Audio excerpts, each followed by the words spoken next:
I wonder what goes through your mind when you hear this story of Jesus washing the feet of his disciples. You might, as some do, just think of it as an opportunity to admire Jesus, to admire his humility, the way he handles situations, because it is quite impressive what he does. It's even more impressive if you consider the culture of the day. What Jesus did for the disciples would have been completely unheard of from the disciples. They would not have thought it even a possibility. No one did such a thing. You never were interested in anyone who was beneath you. You only did things for people who were above you, if you will, in a social setting. Jesus is top of the heap in that room. And so the fact that he chose to wash their feet, this is just an amazing thing. But if you stop there, you'll miss something. You'll miss an opportunity to sort of ask yourself, well, how's this apply to me? Because Jesus says that we should wash the feet of others.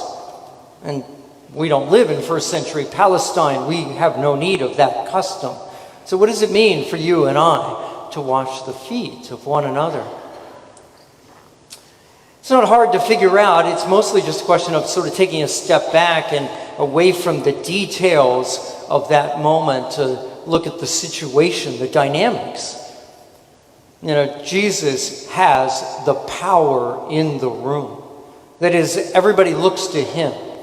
The disciples would not have been at all surprised if Jesus had, in that moment, looked at one of them and said, you will wash the feet of all of us. And they would have done that.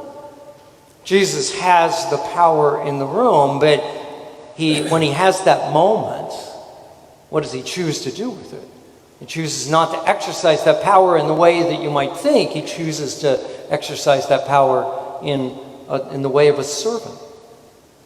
And so you just have to ask yourself, when are there moments when I am, if you will, the person that has the power in the room? And you might think, well, I'm never in a leadership position, but I would beg to differ. You want to think of any situation, whether this is at home or whether this is, 3 people around a lunch table at a restaurant, whether it's at work, whether it's a committee meeting, any sort of situation where everybody seems to sort of look to one, maybe 2 people, but they're looking to that person to sort of lead. And the question is, if that's you in that moment, what do you do with that situation? Let me offer a couple of examples. Perhaps it might help. Many of you know I worked at a Catholic high school for years and years before becoming a priest. I was always fascinated by the dynamics of the lunchroom. Because there were extremes and everything in between. There were just some teens that were so comfortable in that situation. They would just walk in. It didn't matter what lunch they had. They'd just walk in, and they could always find someone to eat with. They just plopped down. They were just comfortable. Everything was fine. There were other people, though, that were just on the exact opposite of that. Even months into the school year, they almost dreaded going to lunch because they'd walk into that door and there would be all these people and they were still not sure where they were permitted to sit, where they'd be welcomed, if you will. A teen who is comfortable in that situation has power, if you will. And, a typical teen, they never used that power in the way that Jesus would want them to. They just used it for themselves. They were comfortable, and that's all that mattered. It was just them. And the fact that other people wanted to sit and eat with them, well, that was good. That made them popular, made them feel good. But if it was Jesus, what Jesus would have done is he would have, say, like that situation early in the year, he'd be sitting with a bunch of people, and they'd all be wanting to be around him. And Jesus would have noticed the freshman walking in who just stands there, just wide-eyed. I have no idea what I'm doing. And he would have walked over to the freshman and said, "Hey, looks to me like you're not sure where to sit today. You want to come and eat lunch with me and my friends?" For a teenager to do that would cost something. A little social capital, maybe, that he's, reaching out to this freshman. But that is a terrific example of washing the feet of someone else.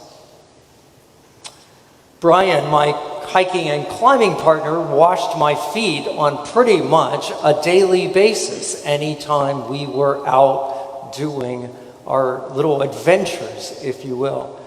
Because Brian was younger, he was more versed in what we were doing, and he was more in shape for what we were doing.